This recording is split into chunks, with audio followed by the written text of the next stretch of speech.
Bonjour à tous, bienvenue sur Actu Matin. La galère a repris sur la route Calavi-Cotonou ce matin avec déjà l'embouteillage qui grossit. Vous qui avez besoin justement de rejoindre les deux villes ce matin, prenez vos dispositions, notamment en respectant les consignes du ministère du cadre de vie dans son communiqué d'hier qui demandait à trouver d'autres moyens de contournement de cette voie-là. Et si vous n'êtes pas obligé de sortir, de prendre par cette voie, ben restez chez vous. Ce serait bien plus profitable pour vous. Restez au chaud, surtout parce que, comme vous l'aviez constaté, depuis 3 jours, il pleut dru sur les deux villes et les régions environnantes. C'est bien difficile de mener des activités ces derniers temps dans cette partie du Bénin. Vous prenez donc soin de vous. Le ciel pleurniche toujours sans arrêt. Et pendant ce temps, nous, on va engager ce numéro de votre matinale. Ce matin, vous aurez au menu les rubriques traditionnelles, sauf le rendez-vous économique, puisque vous savez que Jacques Degby est bien en congé, il ne sera pas avec nous, mais les autres rubriques seront bien au rendez-vous. Le bulletin d'information avec Florence Bossa, par exemple, qui va nous aider à faire le tour d'horizon de l'actualité. On aura notre moment de discussion. Il s'agit justement du moment débat où nous allons évoquer un peu la situation en Afrique du Sud. Vous savez, hier mardi, des organisations de la société civile avaient lancé un ultimatum aux étrangers en situation irrégulière afin de rentrer chez eux. Pourquoi ce stress quand on est étranger en Afrique du Sud? On va en parler. Puis, notre invité ce matin, ce sera Mariama Babamoussa Soumanou. Avec elle, on va parler de droit. Mais de quoi s'agit-il? Ce sera dans un instant. Bienvenue à tous.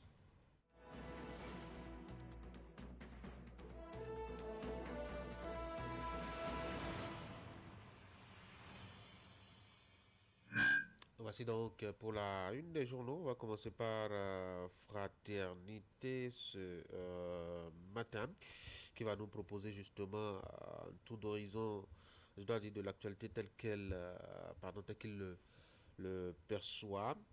Vous allez remarquer le quotidien de Ménotin qui nous propose justement un sujet assez intéressant, comme à son habitude d'ailleurs. Je dois dire en ça ce matin. On pourra en tout cas le découvrir dans un instant à l'écran. Voilà, c'est fait. L'actualité, puisque j'en parlais dans mon introduction, est bien dominée par cette situation au niveau de la route inter-État, Cotonou, Parakou. Forte pluie à Cotonou, Calavi environ, route inondée, activité économique impactée, matinée éprouvante au pont de Djonou, circulation perturbée, la mesure prise par le ministère du cadre de vie. Tout cela est récapitulé par le quotidien de Ménotin. Alimentation, le sel, bien plus qu'un simple condiment. Caravane Mavo Mavo. Move Africa Bénin célèbre ses abonnés au plus près du terrain. Travail domestique au Bénin, les syndicats brisent le silence sur un secteur longtemps oublié. D'ailleurs, on en parlera tout à l'heure.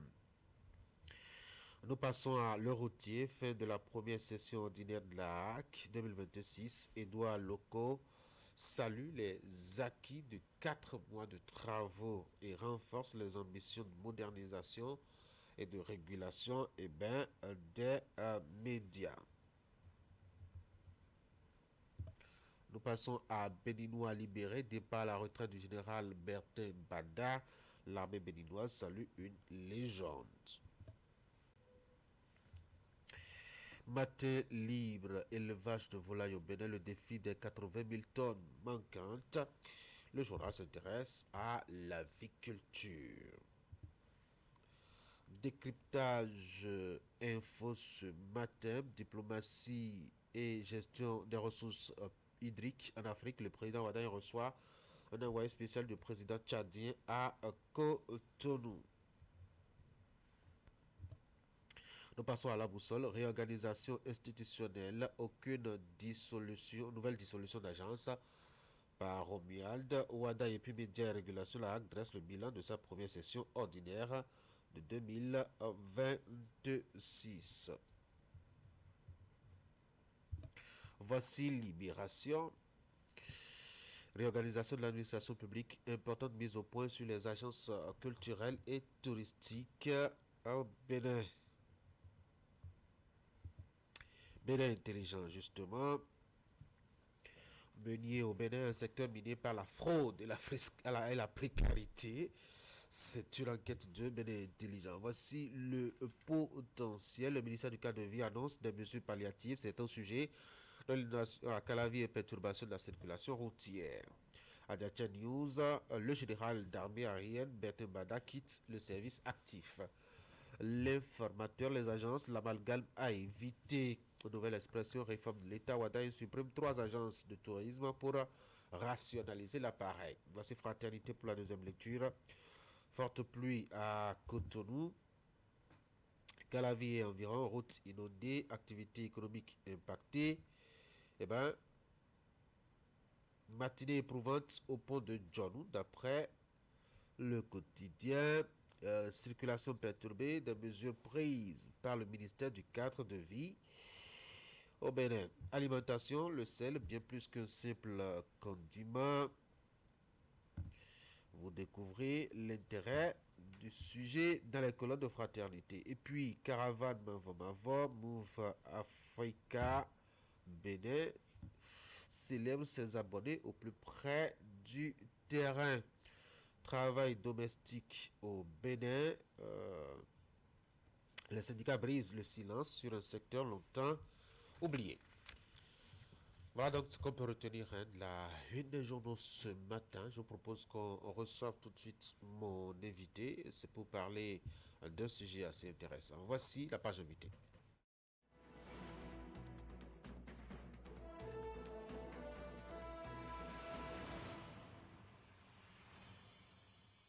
Mon invité ce matin, c'est Mariama Babamoussa Soumanou, présidente du conseil d'administration de l'association d'aide au développement des femmes du Bénin. Madame Babamoussa, bonjour. Bonjour, Bienvenue Monsieur sur William Actu Toki. Matin. Hier, on devrait savoir sur ce plateau. Hein, malheureusement, la nature en a voulu autrement. On va parler du travail domestique et des soins non rémunérés. En tout cas, cela continue, hein, ça doit continuer, notamment dans nos foyers, et de peser sur les femmes tout en restant suffisamment prises en compte dans les politiques publiques. Alors, la semaine écoulée, des organisations ont initié, je dois dire, une rencontre de discussion autour du sujet, dont fait partie votre organisation. Et vous aviez pu tenir donc quelques jours de réflexion avec des acteurs concernés par le sujet. Madame Babamoussa, de quoi est-ce que précisément vous aviez parlé à cette occasion-là? Merci, Monsieur le journaliste. Il faut dire que c'est un atelier Oui, qui concerne les deux pays, le Bénin et le Togo, c'est ça. organisé par la coalition ADEF Bénin, ACED et Cœur solidaire du Togo. C'est ça. Et le thème principal, c'est un atelier d'échange et d'apprentissage sur le travail domestique et de soins non rémunérés au Togo et au Bénin. Oui.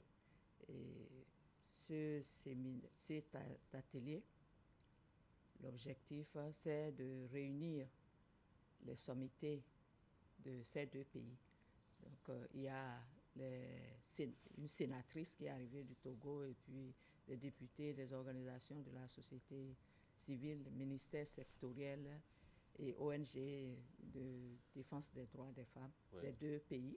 Nous avons reçu aussi le directeur de cabinet du président de l'Assemblée nationale et le directeur de cabinet du CES. Donc l'objectif, c'est de disséminer les résultats du projet que notre coalition pilote. C'est le projet reconnaître, réduire et redistribuer le travail domestique non rémunéré. Donc il y a eu des communications qui ont suscité des débats et séparés en groupes de travail selon les spécificités des participants. Nous avons eu une bonne moisson de recommandations. Avant de parler des recommandations, quand on parle de travail domestique non rémunéré, vous parlez de quoi? Merci, monsieur le journaliste. On parle de travail domestique non rémunéré. Il s'agit de tout ce que font les femmes et dans une certaine mesure les hommes. Faire la vaisselle, le ménage, prendre soin des enfants, des personnes âgées, des personnes en difficulté, aller faire des courses. Et tout ça constitue un travail domestique, le travail domestique et de soins non rémunérés. Et pourquoi est-ce que ça vous intéresse? Puisque tout ça entre dans la droite ligne du bon fonctionnement, de l'harmonie du foyer. Bien que ce sûr. soit l'homme qui lave les vaisselle, il ne peut pas demander un salaire pour ça. Que ce soit la femme aussi, il ne peut pas demander un salaire pour ça. Merci. Il ne s'agit pas de salaire. Il s'agit d'une question de justice, d'équité, de prise en compte de ce travail invisible dans les agrégats macroéconomiques tels que le produit intérieur brut. C'est ça. Le produit intérieur brut, c'est la somme des valeurs ajoutées. Donc, chaque pan de l'économie est quantifié dans le produit intérieur brut. Les commerçants, les agriculteurs, et pourquoi pas le travail que font les femmes. Ce travail est invisible, non quantifiable, mais non quantifié. Mais dans le secteur privé, c'est bien quantifié. Donc le travail que font les femmes en général, et dans une certaine mesure, je le dis, les hommes, ça doit être quantifié parce que c'est une couche qui fait partie de la population et qui travaille. Donc il y a eu le CREG, c'est-à-dire c'est des spécialistes, le CREG, le PRB, avec le concours de l'ISTAD, qui s'occupe des statistiques, qui ont fait des recherches et à partir des données probantes, on a pu quantifier et aujourd'hui, on constate que c'est plus d'un quart du produit intérieur brut de notre pays, du Bénin, qui n'est pas pris en compte. C'est énorme. Et un quart du produit intérieur brut, c'est 27%, dont près de 9% concernant les hommes et 18% concernant les femmes. Il est important de donner la visibilité à ce travail, de le valoriser, le reconnaître d'abord, le valoriser, réduire ce travail et le redistribuer, comme on le dit, pour qu'il y ait une équité, une justice sociale, qu'il y ait une prise en compte même de ces femmes. Ailleurs, ça se fait, une prise en compte sanitaire de ces femmes-là. Donc, c'est une question d'équité, de justice. Il faut bien reconnaître ce travail, il faut bien le valoriser et il faut l'insérer dans les agrégats macroéconomiques tels que le produit intérieur brut. C'est ça. Et vous aviez abouti à des recommandations. Est-ce qu'on peut avoir une idée des recommandations en question? Oui, les recommandations. Il faut dire qu'après la présentation des communications par les experts, aussi bien du CREG qui nous soutient, du ACED et de ADEF Bénin, il y a eu des groupes qui se sont formés selon les spécificités. Maintenant, les recommandations, par exemple, les parlementaires du Togo et du Bénin ont recommandé qu'il y ait un atelier pour les parlementaires du Bénin. Vous savez bien que la 10e législature, il y a beaucoup de députés. Il faut les informer, il faut les sensibiliser, il faut leur expliquer ce que c'est que le travail domestique. Donc, ils ont recommandé cet atelier. Ils ont même recommandé qu'il y ait un atelier, des rencontres, voilà, une rencontre interparlementaire pour que les parlementaires des deux pays puissent vraiment tracer, pourquoi pas, une feuille de route de mise en œuvre de travail domestique non rémunéré. Il y a, par exemple, au niveau les enfants, c'est-à-dire les garderies, il a été recommandé que ces garderies qu'on prenne en compte les femmes du milieu rural, parce qu'elles en ont besoin. Il faut organiser ce secteur, légiférer, il faut qu'il y ait une sécurité. Et donc, l'État doit mettre un peu d'ordre. Et ça, c'est en ce qui concerne les garderies. Par exemple, les élus qui sont venus, les élus locaux, et ont proposé qu'il y ait une augmentation et des services de base tels que l'eau, l'électricité, et tout ce qui peut permettre à la femme de réduire vraiment la charge de travail qui pèse sur elle. Donc chaque groupe a donné ses recommandations au niveau du gouvernement. Oui. Et le groupe de travail a insisté sur la valorisation, la reconnaissance de la valorisation et de ce travail et son insertion dans les agrégats comme le produit Et comment ça peut se interne. faire, justement, par rapport à cette recommandation-là? Comment est-ce que l'État peut prendre en compte et valoriser, justement, ces tâches que nous menons? Je commencerai par dire que tout le travail que nous faisons depuis 2 ans, presque 2 ans, c'est pour éclairer les décideurs politiques, parce que c'est une question sociétale. Il faut que les décideurs politiques, je parle de parlementaires, tout ce monde, les ministères sectoriels, qu'on les informe, des renforcements de capacités, des ateliers d'échange, donc éclairer, sensibiliser, pour que ces cibles Oui. portent la question au plus haut niveau décisionnel. C'est pourquoi nous sommes avec l'Institut national de la femme, le Conseil économique et social, les ministères sectoriels, les députés. Il y a eu un atelier d'orientation sur le TDNR avec les députés. Oui. Et ça a donné l'engouement. C'était une grande première dans la sous-région. Oui. Et ces députés, aujourd'hui, c'est les députés qui votent les lois.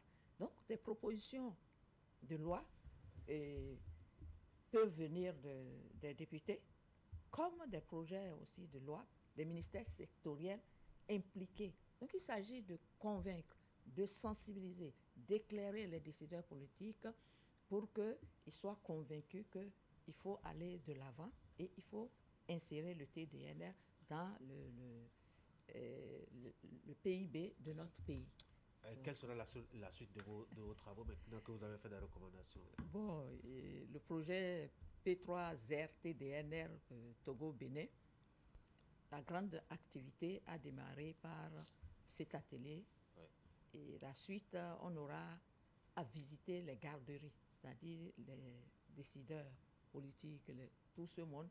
On fait un groupe, on va voir les garderies flexibles mises en œuvre par l'ONG ACED. C'est ça. Et ça permettra de toucher du bois. C'est un exemple concret de réduction de la charge aux femmes. Lorsque vous avez une garderie à côté, vous pouvez aller laisser votre enfant tranquillement. Au même titre qu'on demande qu'il y ait le développement de télétravail, au même titre qu'on demande d'avoir des congés parentaux pour que les hommes qui veulent rester à la maison suppléer leurs femmes. Et voilà, c'est important, on va le faire. Et puis, on aura aussi 2 ateliers, un au niveau du Bénin, un au niveau du Togo, pour des cibles élargies, parce qu'il faut aller jusqu'au niveau des leaders religieux et traditionnels, jusqu'à la population, pour dire, ah non, il n'est pas question de payer une femme, non. On veut améliorer les conditions de vie des femmes, des ménages, des foyers, pourquoi pas améliorer l'existence de l'homme. Vous le savez aussi bien que moi que la femme est vraiment un pilier fondamental dans le foyer. Si on améliore ses conditions de vie par la prise en charge sociale, ça se fait ailleurs, vous verrez que ce n'est que pour le grand bonheur de la famille. Un mot pour finir, madame. Oui. Un mot pour finir. Eh bien, le mot de fin, je dirais que c'est une question de justice, d'équité, de bien-être social que l'État, que ce projet, avec le soutien de l'État, je le dis, veut régler. Donc, toutes les cibles qui ont déjà été touchées, on les remercie, le gouvernement est impliqué, les parlementaires, les maires. Maintenant, nous lançons un appel à tous ceux qui sont concernés en leur disant, en nous aidant à améliorer, à sensibiliser, à vulgariser tout ce qu'il y a comme résultat, oui, c'est que vous êtes en train de soutenir le projet pour que l'équité, la justice dont on parle sans cesse puisse être une réalité, et pour le développement durable, inclusif, durable, dont on parle au Bénin, ce serait une réalité. Madame Mariama Babamoussa, merci beaucoup d'être venue sur Actu Matin. Je vous remercie, Et merci monsieur. pour votre endurance. Vous étiez ici par ici hier. On n'a pas pu Merci. tenir l'émission. Oui. Merci d'avoir insisté ce matin. Merci. Très bonne journée à vous. Merci, monsieur Choquet. Mesdames et messieurs, de la suite d'Actu Matin, on aura tout de suite le bulletin de l'information de Florence Bossa avant qu'elle ne s'installe. Moi, je vais vous proposer justement les titres au menu de cette session d'information. Vous avez donc la séance de sensibilisation et de communication sur les normes dans les domaines de l'agroalimentaire, du transport, de l'électricité ainsi que de la sécurité routière qui continue. L'initiative émane de l'Agence nationale de la normalisation de métrologie et de contrôle qualité. Et les travaux se déroulent à Abomey précisément. On vous donnera quelques détails à ce propos. Et puis, mise en terre de 5000 plants dans la forêt d'Achia. Nous sommes toujours à Abomey. L'organisation non gouvernementale Bubdose ONG multiplie les actions dans le cadre de la campagne nationale de reboisement. Le but est de reverdir le couvert végétal national. Voici le bulletin de l'information.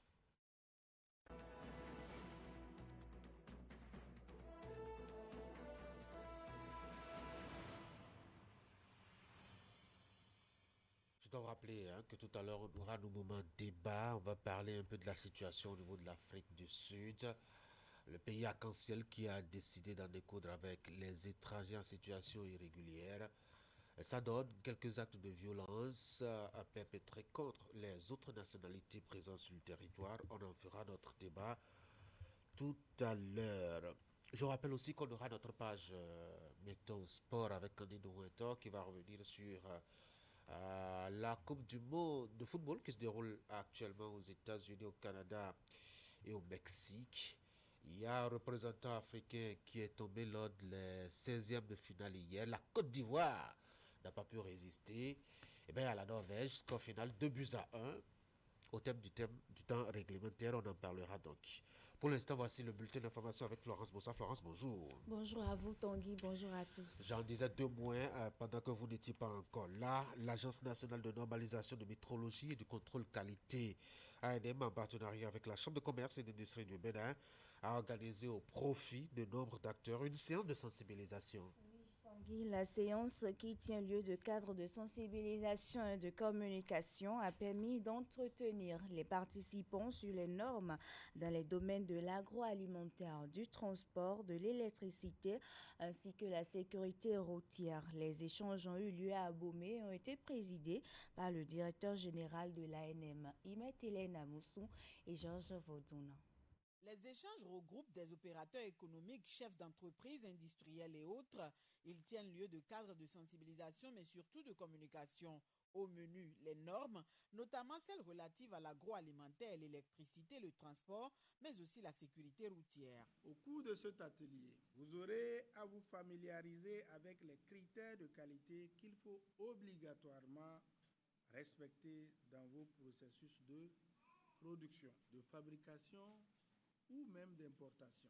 L'atelier qui nous réunit aujourd'hui revêt une importance capitale en ce sens qu'il vise à informer sur les réglementations en vigueur et sensibiliser les opérateurs économiques que vous êtes sur l'impact des normes dans la compétitivité, la sécurité, la durabilité de nos secteurs clés. Initiative de l'Agence nationale de normalisation, de métrologie et du contrôle qualité, ANM, en partenariat avec la Chambre de commerce et d'industrie du Bénin. Cette séance va permettre aux participants de comprendre ces tests particuliers en vigueur dans leur secteur respectif, puis s'engager à les respecter. Toute chose qui, en plus de protéger le consommateur, valorise l'entreprise et accroît la culture de la conformité. Les normes, de par leur caractère également, beaucoup plus d'avantages. Aujourd'hui, nous faisons face de plus en plus à des concurrences déloyales. Nous faisons de plus en plus face à des exigences du marché, mieux s'outiller, mieux se préparer à répondre aux exigences de ces marchés par la mise en application de ces normes, permet quand même à ces entreprises d'être compétitives sur tous les marchés et quand même de faire avancer l'économie du pays. Les discussions qui ont suivi les exposés ont permis d'éclairer la lanterne de bon nombre de convives. Dorénavant, l'ANM, dans sa volonté de catalyser le développement économique local comme national, peut compter sur ses invités en vue de l'atteinte des objectifs. Les meilleurs enfants de troupe du lycée militaire de jeunes filles Général Mathieu Kérékou de Nati Tengu au titre de l'année 2025-2026 ont été distingués par le haut commandement militaire. La cérémonie de remise de prix et de port de galon aux lauréats qui s'est déroulée dans l'enceinte de ce Prytanée militaire a été rehaussée par la présence du ministre délégué chargé de la défense nationale, le vice-président de l'Assemblée nationale ainsi que le haut commandement militaire Alassane Aounda. Après une année scolaire couronnée de succès, l'heure est à la célébration de l'excellence et à la reconnaissance du mérite au lycée militaire de jeunes filles Général Mathieu Kérékou de Nati Tengu. À la faveur de cette cérémonie, empreinte de solennité, rehaussée par la présence du ministre délégué chargé de la défense nationale, les 3 meilleurs enfants de troupe de chaque promotion ont été honorés pour leur performance académique, leur discipline et leur sens du devoir. Cette reconnaissance, accordée à celles que nous appelons dans le jargon prytane les majors, ne doit toutefois pas occulter les efforts remarquables consentis par l'ensemble de leurs camarades. En effet, sur un effectif total de 256 enfants de troupe, seuls 4, dont une au second cycle et 3 au premier cycle, n'ont pas réuni les conditions de passage en classe supérieure. Ces résultats méritent d'être salués, d'autant plus que, contrairement aux établissements classiques, la formation dispensée au lycée militaire de jeunes filles Général Mathieu Kérékou associe aux enseignements académiques une formation militaire, sportive et sociale particulièrement exigeante. En effectuant le déplacement de Nati Tengu, quelques jours seulement après sa prise de fonction, le ministre délégué chargé de la Défense nationale est venu une fois encore exprimer la volonté du gouvernement de soutenir l'excellence, de renforcer l'éducation militaire des jeunes filles et d'encourager celles qui se distinguent par leur mérite. Vous avez affronté les mêmes rigueurs, les mêmes exigences, les mêmes évaluations implacables que tout enfant de troupe. Ces prix que vous recevrez aujourd'hui ne sont pas seulement une récompense pour le passé, ils sont une déclaration pour l'avenir. En plus du port de galon aux 3 enfants de troupe major de leurs promotions respectives, les lauréats ont également reçu d'importants lots de récompenses. Il s'agit notamment d'ordinateurs portables, de kits scolaires, d'ouvrages pédagogiques ainsi que d'enveloppes financières. Dernier acte de la cérémonie, cette parade militaire en signe de loyauté au ministre. Juin, mois de prédilection pour revêtir le couvert végétal national sur toute l'étendue du territoire. Les actions se multiplient dans le cadre de la célébration de la Journée nationale de l'arbre, de la campagne nationale de reboisement. À Zogbodomé, l'organisation non gouvernementale Bubdos a aussi sacrifié à la tradition. La structure, avec l'aide de ses partenaires dans le cadre du projet PAMED, a procédé à la mise en terre de 5000 plombs dans la forêt d'Achia. Imet Hélène Moussou et Georges Vautounon. Restaurer le couvert végétal national, l'initiative qui se perpétue depuis plusieurs années, est une priorité stratégique pour le gouvernement béninois. La campagne de reboisement qui succède à la célébration de la journée de l'arbre permet chaque année la mise en terre de milliers de plants. Pour le compte de l'édition 2026, Bubdos ONG, appuyé par de nombreux partenaires, a également mis en terre à Zogbodomé diverses essences végétales. Bubdos pérennise donc la tradition à travers la mise en terre de 5000 plants de Tectona grandis sur une superficie de 2 hectares dans la plantation domaniale d'Achia. Mesdames et messieurs, alors que nous lançons cette nouvelle campagne de reboisement, faisons le serment collectif de transformer chaque espèce disponible en opportunité de vie, chaque enfant en ambassadeur du développement durable. Le thème cette année est intitulé Enfant ambassadeur des forêts engagés pour un Bénin verdoyant, il vise un repositionnement au sein des familles. Les enfants sensibilisés, excepté planter et entretenir les plants, devront continuer par disséminer autour d'eux les pratiques éco-citoyennes. Nous nous engageons à prendre soin des arbres plantés, à lutter contre les feux de brousse et la coupe abusive des arbres, et à encourager nos familles et nos amis à faire de même. Les enfants d'aujourd'hui seront les décideurs, les producteurs, les enseignants, les ingénieurs et les responsables de demain. Les sensibiliser dès maintenant à la protection de la nature, c'est construire une société plus responsable, plus résiliente et plus respectueuse de son environnement. L'arbre purifie l'air, favorise les pluies, séquestre le carbone, protège le sol et constitue un habitat pour la biodiversité. Et pour ses multiples rôles, chacun est appelé à planter un arbre aujourd'hui afin de préserver l'environnement demain. On s'intéresse à présent à un animal domestique au nord du Bénin. Il s'agit de l'âne. C'est un animal utilisé par les habitants de Materi dans la Takora pour non seulement le transport des produits agricoles, mais aussi pour vérifier le temps qu'il fait. Une équipe de notre antenne régionale est allée à la découverte de cet animal. Suivez plutôt. À première vue, on pourrait tout de suite le confondre au cheval, mais erreur. Il s'agit bel et bien de l'âne, un animal domestique très inhabituel, membre de la famille des chevaux, descendant de l'âne sauvage d'Afrique. Domestiqué il y a des milliers d'années, il a été utilisé comme animal de monte, de bas, mais ensuite remplacé par le cheval. À Materi, localité de l'Atakora Ouest, frontalière du Burkina Faso, cet animal est présent dans la vie sociale de l'homme. Ici, il est utilisé aussi bien dans le transport des produits agricoles que dans l'approvisionnement en eau de boisson. L'âne en général, ce que l'âne fait pour nous ici, l'âne nous aide beaucoup. Quand on va au champ, c'est l'âne qu'on ramasse tous les instruments de la maison pour aller au champ. Tout ce qu'on veut amener au champ, c'est l'âne. Le retour au champ, c'est l'âne qui ramène. Alice, 35 ans, transformatrice de soja, est la propriétaire de ce âne. Un animal qu'elle a hérité de son père et qui l'aide aujourd'hui dans presque toutes ses activités quotidiennes. Quand on prend chalut, on met avec l'âne et on prend les colis, on met dedans les lots, tout ça là, on met ça au champ. Et encore, c'est l'âne même qui nous pise l'eau pour amener dans la maison. La familiarité entre Alice et son âne fait d'eux de véritables complices au point où il lui serait difficile un jour de l'abattre, encore moins de consommer sa viande. C'est pas mon totem. Bon, quand je garde l'âne pour manger, quand je le vois, bon, je n'ai pas envie de manger ça comme je le garde.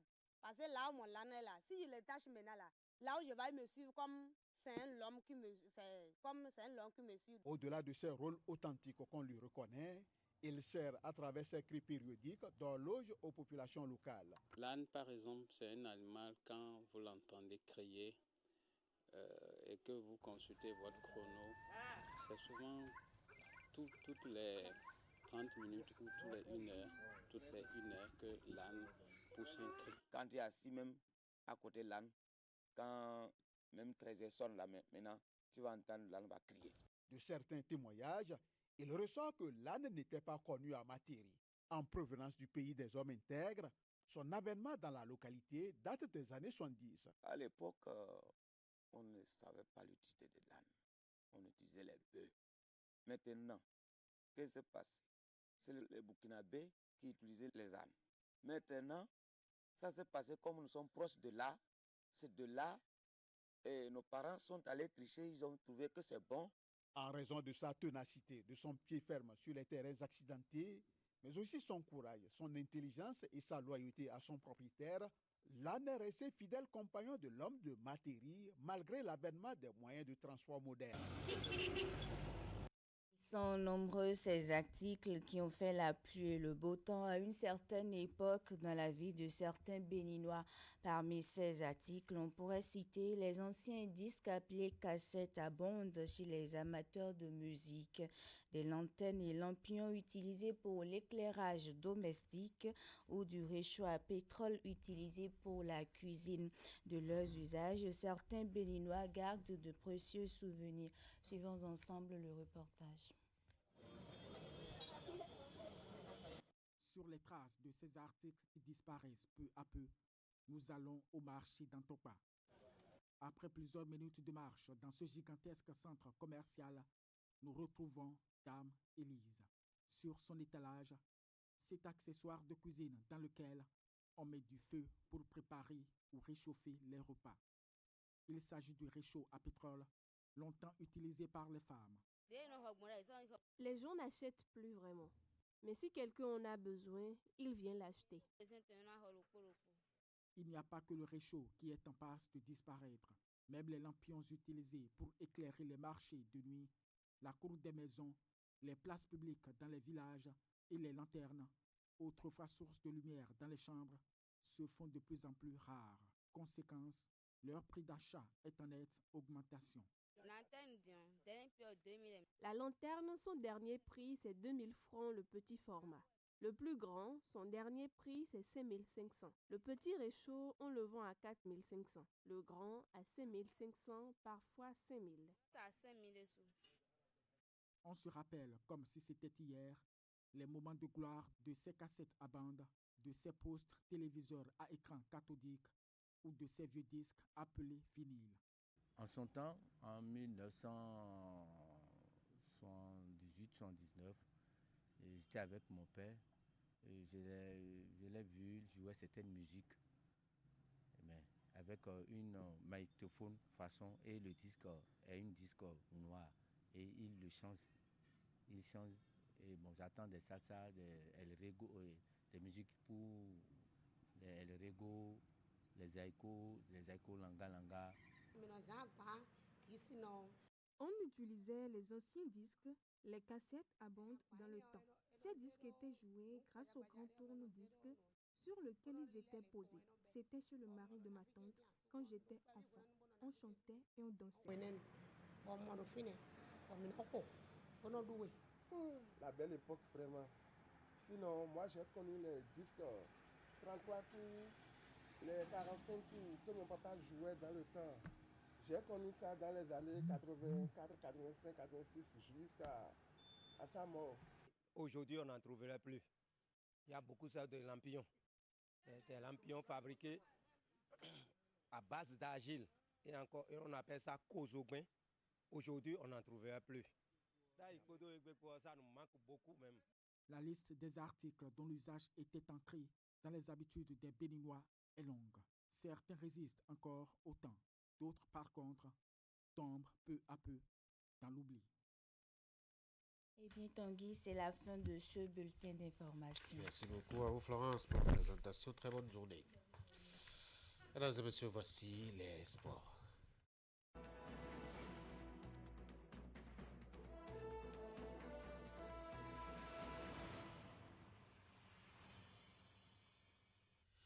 Nous sommes donc à Sport Matin, les matchs de 16e de finale de la Coupe du Monde 2026 qui se poursuivent. Candide, bonjour. Tanguy, bonjour. Et on va en parler. On compte environ une dizaine de pays qualifiés, notamment en provenance du continent africain. 8e de finale ce matin? Oui, on compte déjà un pays du continent, il faut le dire, il s'agit du Maroc. Ça continue d'arroser Cotonou et environ, puis les qualifications 8e de finale continuent de pleuvoir en Coupe du Monde. Ils sont désormais 7 qualifiés pour le tour suivant dans le Maroc qui va disputer l'étape des 8e de finale pour la deuxième fois consécutive après donc l'étape disputée en 2022 au Qatar, face à l'équipe de l'Espagne. Pendant ce temps, la Côte d'Ivoire n'ira pas assez loin que l'Afrique du Sud. Les éléphants ont pris la porte de la sortie face à l'équipe de la Norvège après une défaite, un but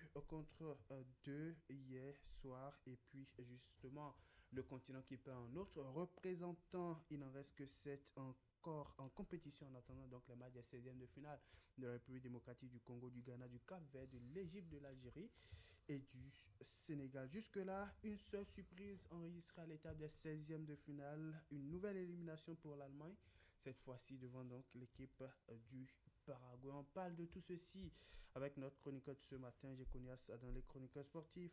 Jekonias, bonjour.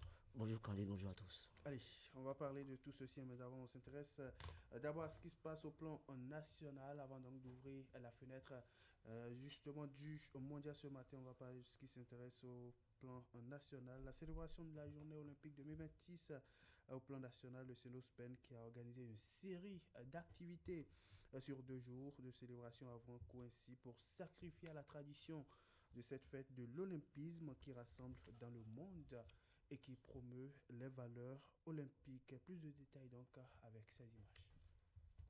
Tu en es capable, mets-toi en action. C'est le thème qui a marqué cette année la célébration de l'édition 2026 de la Journée olympique. Une campagne du Comité international olympique et de l'Organisation mondiale de la santé qui vise à briser le manque de confiance en soi, premier frein de l'activité physique chez les jeunes. Et le Comité national olympique et sportif béninois a mis une fois encore le Bénin dans la danse en sacrifiant une nouvelle fois à la commémoration de cette célébration sportive.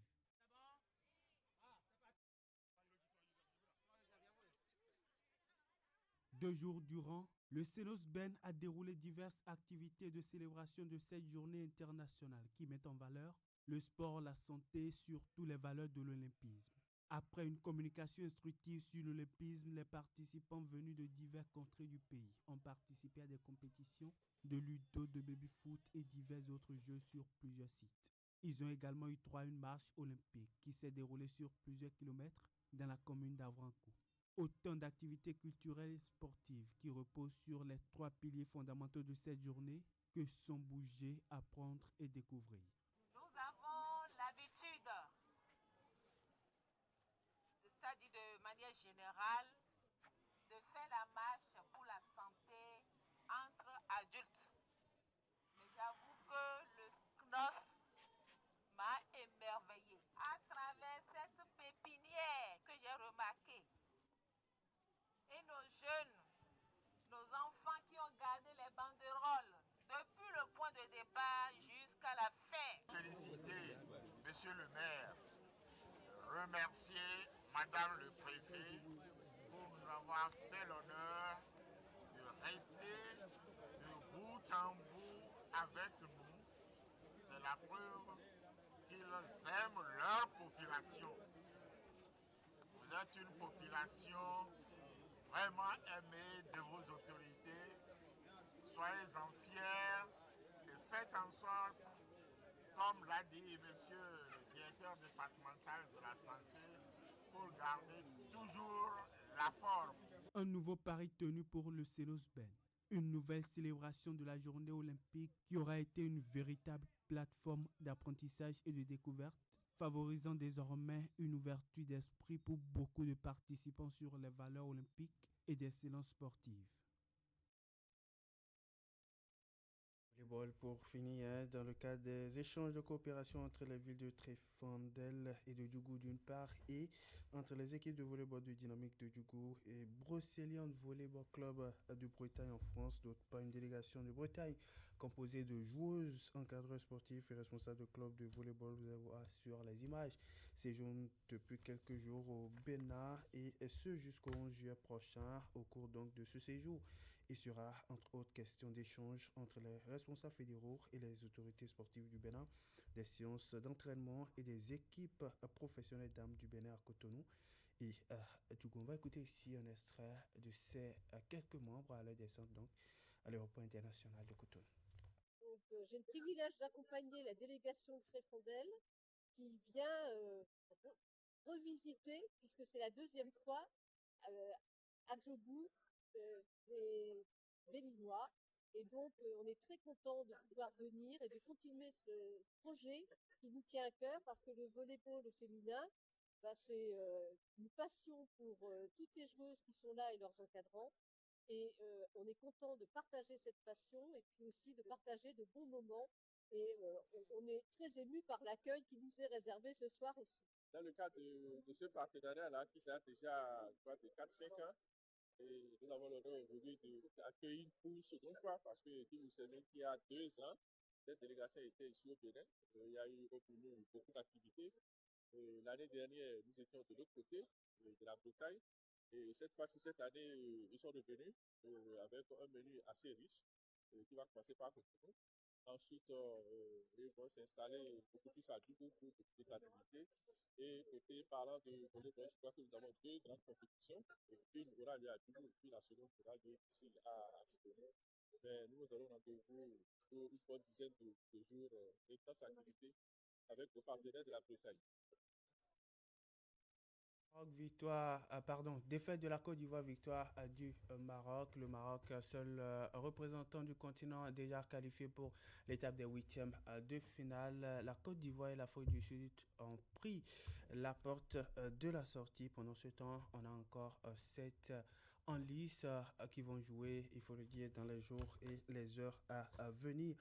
Justement pour le compte de cette étape des 16e de finale. Ghana, RD Congo, Cap-Vert, Égypte, Algérie et le Sénégal. La France a eu raison donc de son adversaire de ce matin.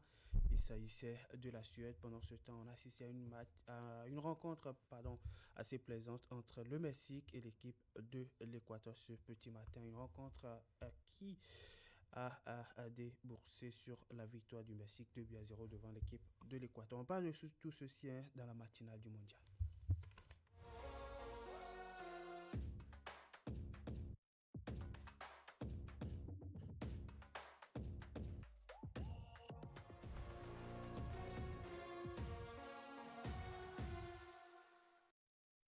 Hier, à 18h, les attentions étaient tournées vers cette rencontre qui opposait les Ivoiriens aux Norvégiens à l'arrivée, alors que les espoirs étaient un tout petit peu encore accrochés pour une victoire de la Côte d'Ivoire. Les Ivoiriens vont prendre la porte de la sortie au terme donc de la partie.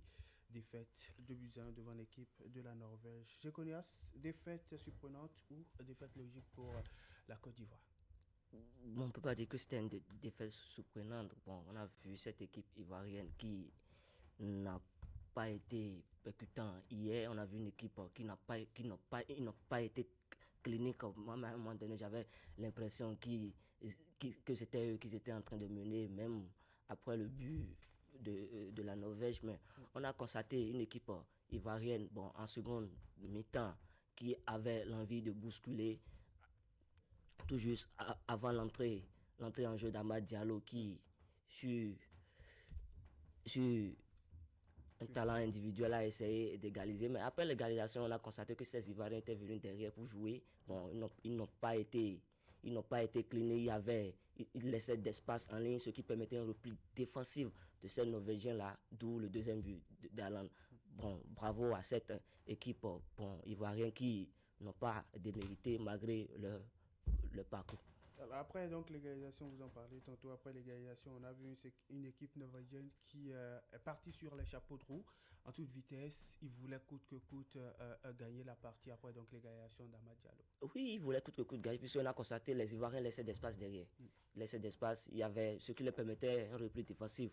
Donc d'où le but de Alan. Je crois que cette équipe norvégienne aussi est à surveiller qui obtient leur qualification pour la première fois à une phase à élimination directe de la Coupe du Monde.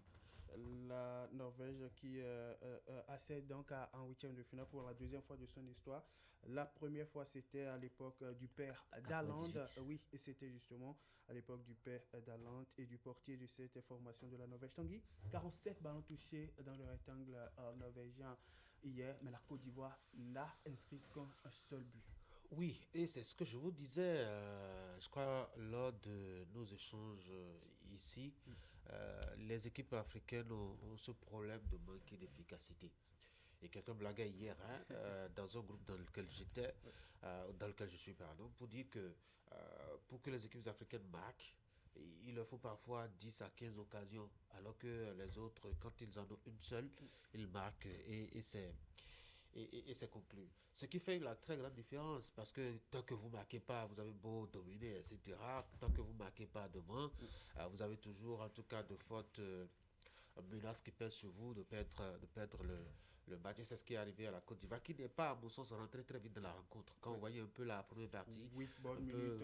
à errer, à tourner en rond, justement, à chercher à à maintenir un peu, je dois dire, une présence sur le terrain. La Côte d'Ivoire a bredouillé carrément, je dois dire, sa prestation hier lors des 10-15 premières minutes. Et puis le deuxième but, moi, je me suis demandé ce que le gardien était allé chercher vers, je dois dire, le porteur du ballon qui était entouré par 3 Ivoiriens, je ne sais pas moi, et il a laissé Alang complètement seul. Beaucoup de pression. Oui, qui avait juste qu'à, même si Alang était debout et ne faisait rien, le ballon le cognait et rentrait dans les filets. Donc je crois que, oui, Fofana a aidé l'équipe lors des matchs précédents, mais sur ce coup, notamment sur le deuxième but, il aura été un peu plus intelligent d'abord. Et surtout le premier but sur lequel il était carrément impuissant, le but de Noussa. Tout à fait. Qui, alors que toutes les attentions étaient orientées vers Alan, lui, il est sorti de nulle part, envoie le ballon au fond du filet. Allez. Victoire 2-1 pour l'équipe de la Côte d'Ivoire. Des regrets pour les Ivoiriens, surtout pour toute l'Afrique? Oui, des regrets pour cette équipe ivoirienne qui, avant même le début de cette compétition, ils étaient sur des matchs sans défaite.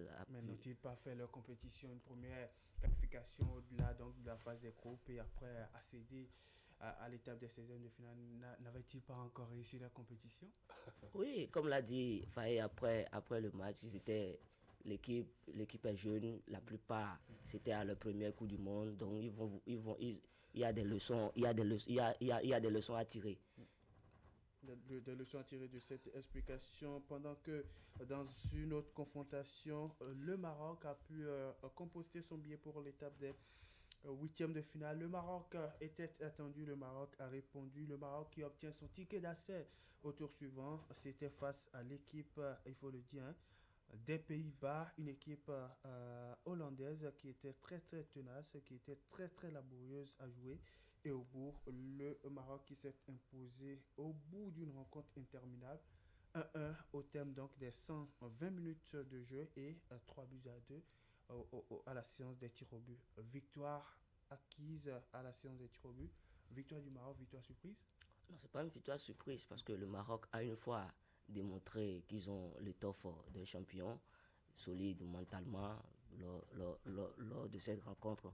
Bon, je pense qu'ils sont venus pour faire encore un back-to-back comme en 2022. Bravo à cette équipe marocaine qui est en train de montrer une fois encore qui sont la première nation africaine du football.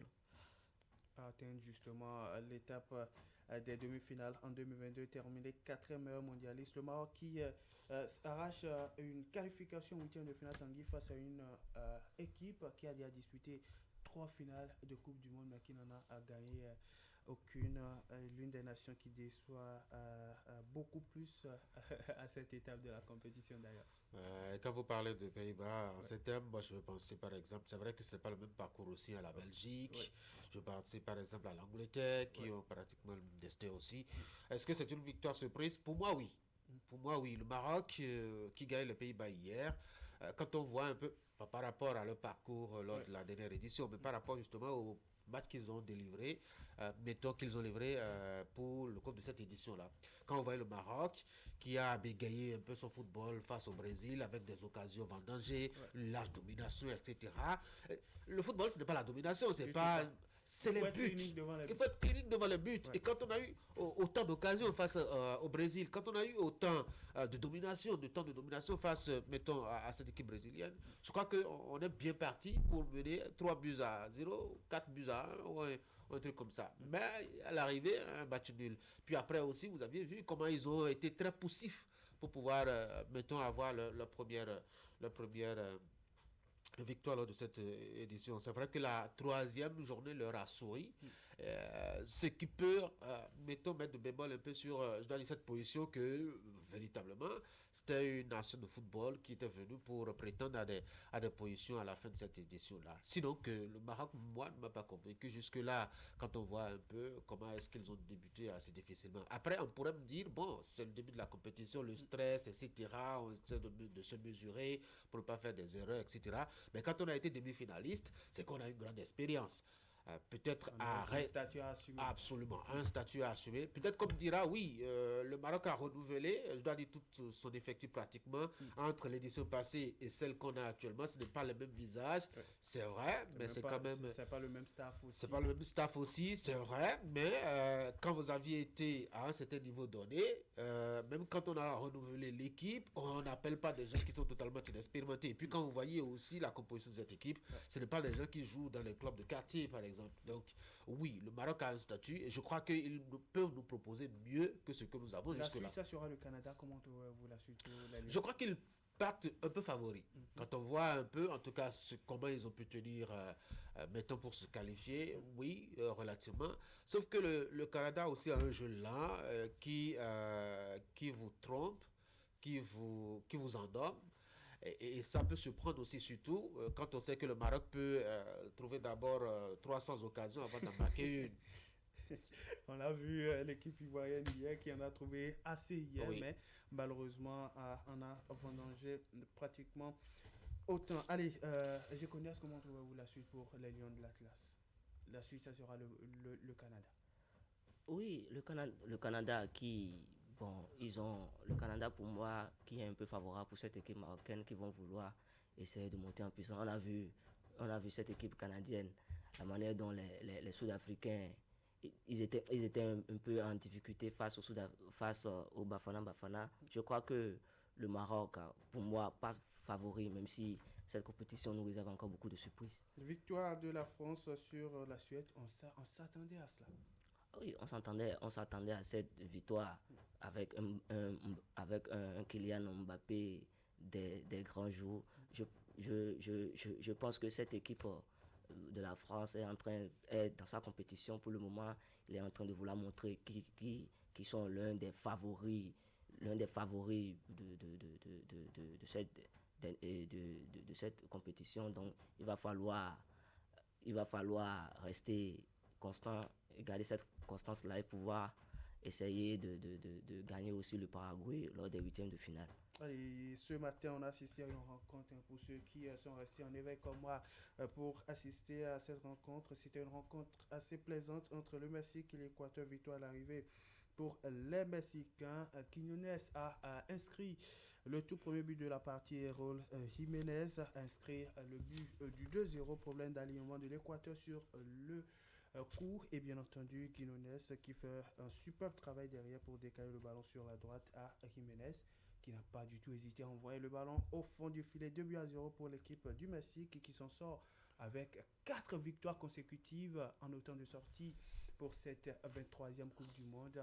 3 victoires en phase de groupe et puis une victoire en 16e de finale. Un billet dans la poche pour l'étape des 8e de finale acquis, il faut le dire, pour l'équipe mexicaine qui va disputer la phase à élimination directe, qui va donc poursuivre l'aventure, tout comme la France, la Norvège, le Brésil, le Maroc et l'équipe du Paraguay. Tanguy, on a assisté à une surprise en ce début des matchs de 16e de finale. L'Allemagne qui est éliminée une nouvelle fois. 2 éliminations en 2018 et en 2022 en phase de groupe. Cette fois-ci, c'est en 16e de finale. Si on était superstitieux en football, on allait leur demander d'aller remettre tranquillement le trophée de 2014. Oui. Parce que depuis 2014, ils sont entrés dans une galère indescriptible. Éliminés déjà en phase de groupe, je crois, en 2018 et même en 2022 aussi.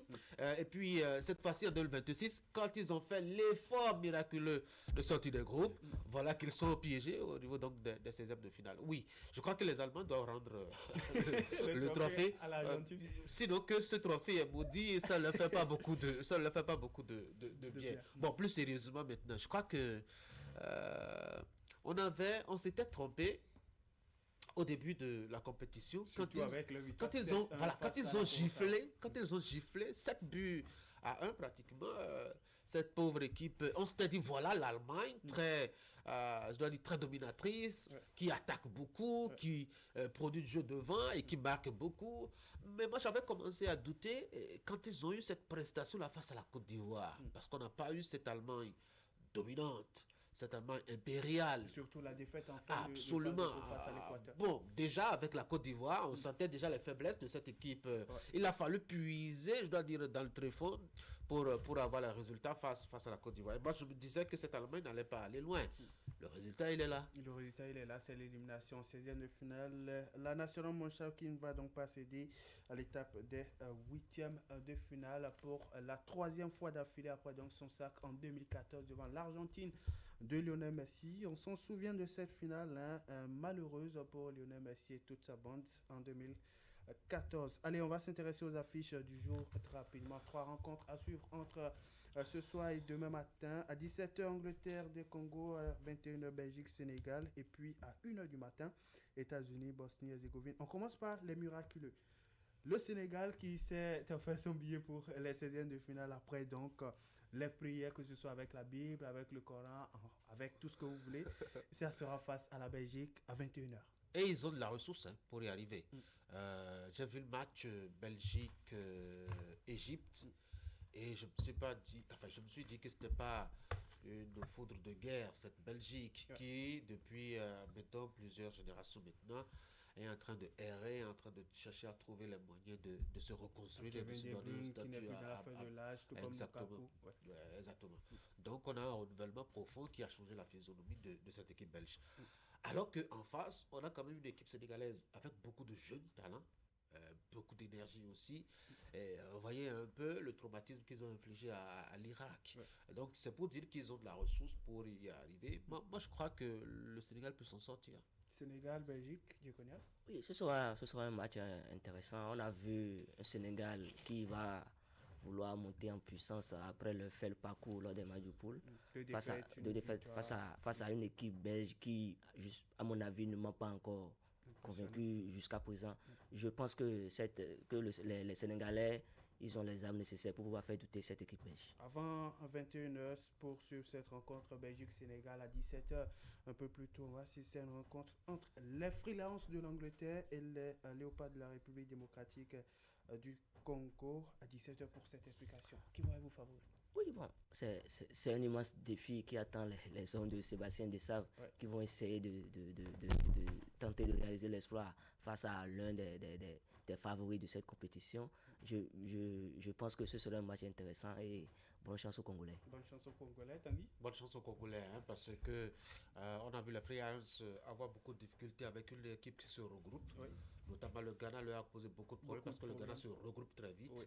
Et c'est le même style de jeu à peu près avec les Congolais qui pressent en haut, mais qui se regroupent aussi très rapidement. Donc je les vois beaucoup en difficulté, surtout que même quand ils ont, je dois dire, beaucoup de noms d'attaquants intéressants côté anglais, c'est pas toujours la même efficacité qu'on attend d'eux qu'ils offrent. Donc ça va être vraiment un match disputé. En tout cas, on doit 17h pour suivre cette affiche entre les Freelances de l'Angleterre et les Léopards de la République démocratique du Congo. À 21h, le match entre les Diables Rouges de la Belgique et les Lions de la Teranga du Sénégal. Et à 1h du matin, pour ceux qui vont rester en éveil, l'un des pays co-organisateurs de cette 23e Coupe du Monde, les États-Unis sera face à la Bosnie-Herzégovine qui s'est offert son ticket d'accès à l'étape de 16e de finale parmi les meilleurs 3e. Voilà donc les rendez-vous à prendre avant qu'on se retrouve par ici demain matin pour un nouveau numéro de la matinale du mondial à 17h.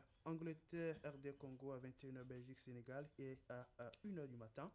États-Unis, Bosnie, Herzégovine. On verra bien si les États-Unis vont se qualifier pour l'état des 8e de finale, tout comme l'a déjà fait le Canada et le Mexique, les 3 pays co-organisateurs de cette 23e Coupe du Monde. Et on va rappeler les premières affiches des 8e de finale qui sont déjà connues. Canada, Maroc, Paraguay, France et Brésil. Norvège donc à suivre à l'étape des 8e de finale. Rendez-vous donc ce soir pour voir si au-delà du Maroc, la République démocratique du Congo et le Sénégal vont emboîter le pas à ces Lions de l'Atlas du Maroc. Allez, Tanguy, merci pour cette compagnie. On va se retrouver lundi. Avec certainement notre visage dans la compétition du mondial. Allez, bonne journée à vous, prenez soin de vous et surtout, protégez-vous dehors. C'est toujours le ciel qui se plaint et qui pleurniche sur nos têtes. Si vous habitez Cotonou, Calavi ou environ, prenez bien soin de vous avant de sortir de chez vous. Bonne journée, chers messieurs. Mesdames et messieurs de la suite d'Actu Matin, je vous rappelle qu'on aura à discuter lors de nos débats de la situation en Afrique du Sud, avec notamment ce mouvement lancé par des organisations de la société civile contre les nationalités étrangères en situation irrégulière. Cela donne beaucoup de stress, en tout cas à tous ceux qui sont, mettons, étrangers sur le territoire arc-en-ciel. On va en parler tout à l'heure. Voici mon invité ce matin.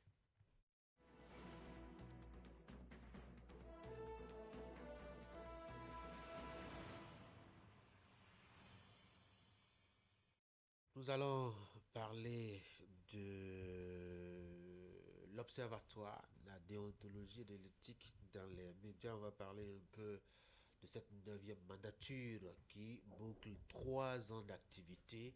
Et justement, dans ce cadre, l'équipe a envisagé et projeté l'organisation d'une séance de reddition de comptes. Ça va être le vendredi prochain.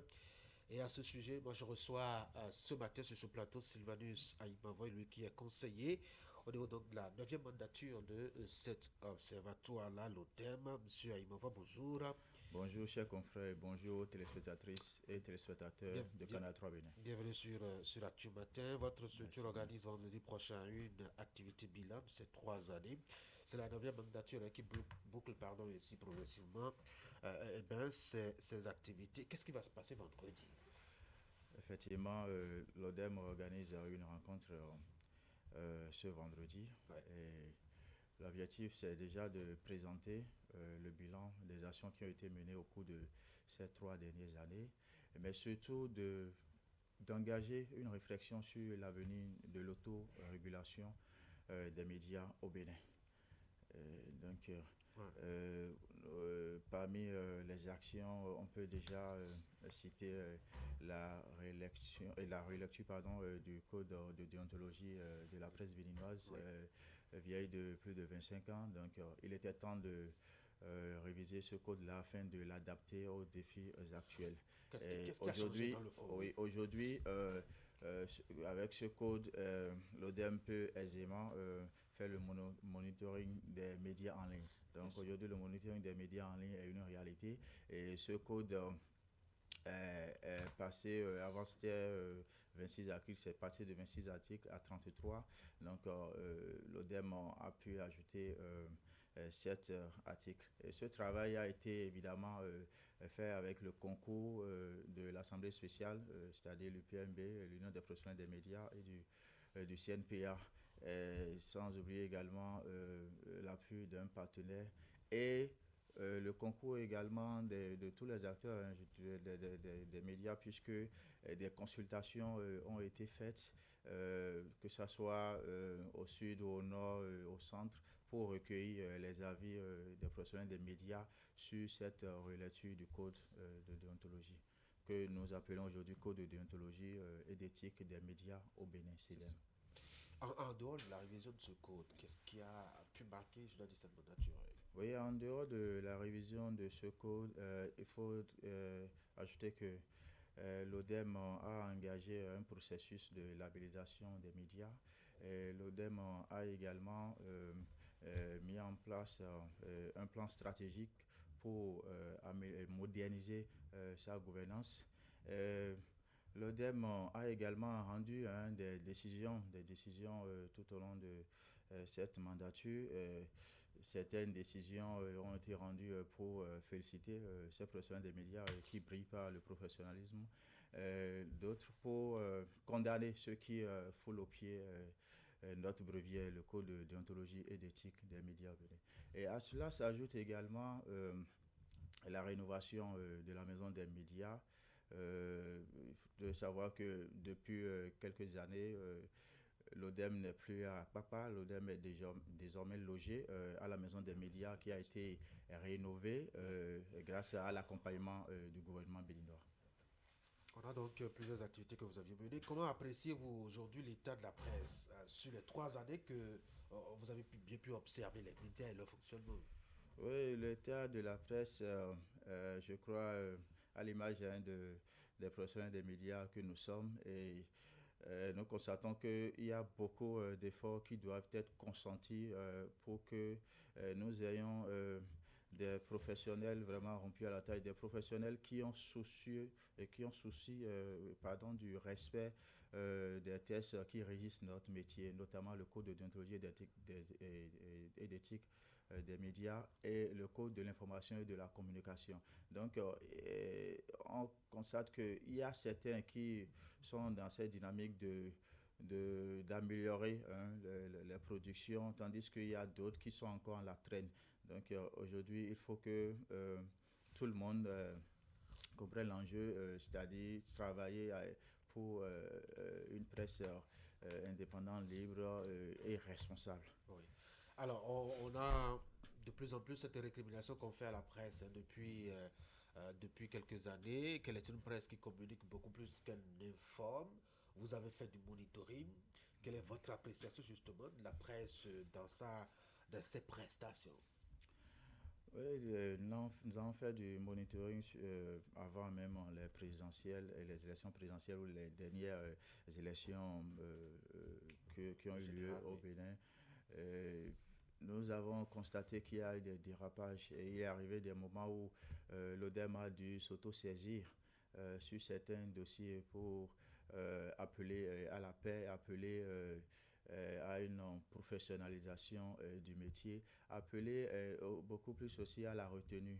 Parce que on a dit, notre code le précise, nous ne devons pas produire ou diffuser des informations qui vont mettre à mal notre paix, la cohésion sociale et l'unité nationale. Donc, on a eu à publier des communiqués dans ce sens pour rappeler aux acteurs des médias ce qui est leur rôle, pour sensibiliser. Et il y a eu également des formations pour renforcer les capacités des acteurs des médias afin que ce qui est produit soit digeste, soit répondre au code, aux dispositions de nos tests.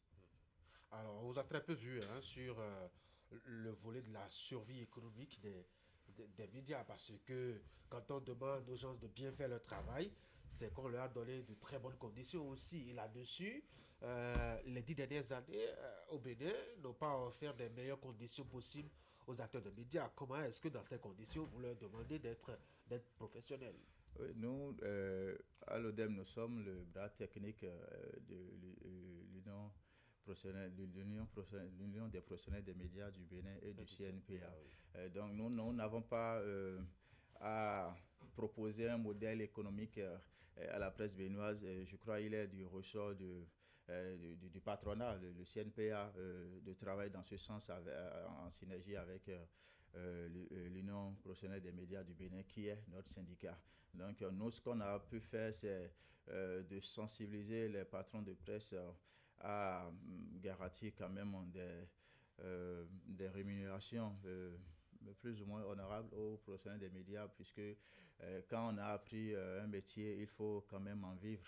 Donc, on leur a dit, nous comprenons, vous avez des difficultés, mais il faut forcément que vos personnels soient bien entretenus afin qu'il n'y ait pas de répercussions sur les produits de presse. Vous avez parlé donc de l'autorégulation aussi. Quel est son état actuellement? L'autorégulation se poursuit, on ne sait tant bien que mal. Quelles sont les difficultés, que vous avez pu avoir? Oui, aujourd'hui, les difficultés, c'est déjà au niveau de nous-mêmes, en professionnels des médias. C'est-à-dire il faut qu'on renforce les séances de sensibilisation. Et le code actualisé a même prévu la mise en place d'un comité éthique et déontologie au sein des rédactions.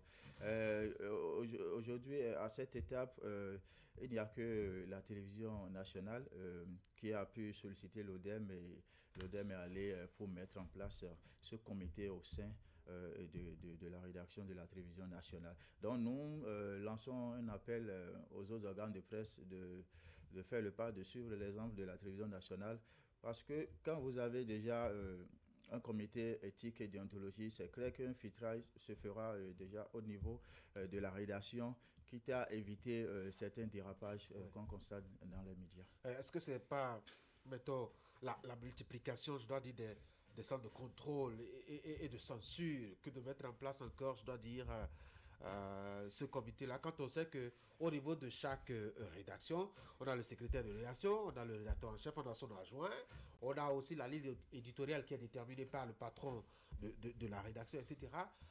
Il y a tous ces niveaux, je dois dire, de censure. Mettre sur pied un comité, est-ce que ce n'est pas ajouter encore l'autocensure? Non, bon, comme on le dit, trop de poissons ne gâtent pas la sauce. Trop de contrôle aussi. Trop de contrôle n'empêche pas la liberté.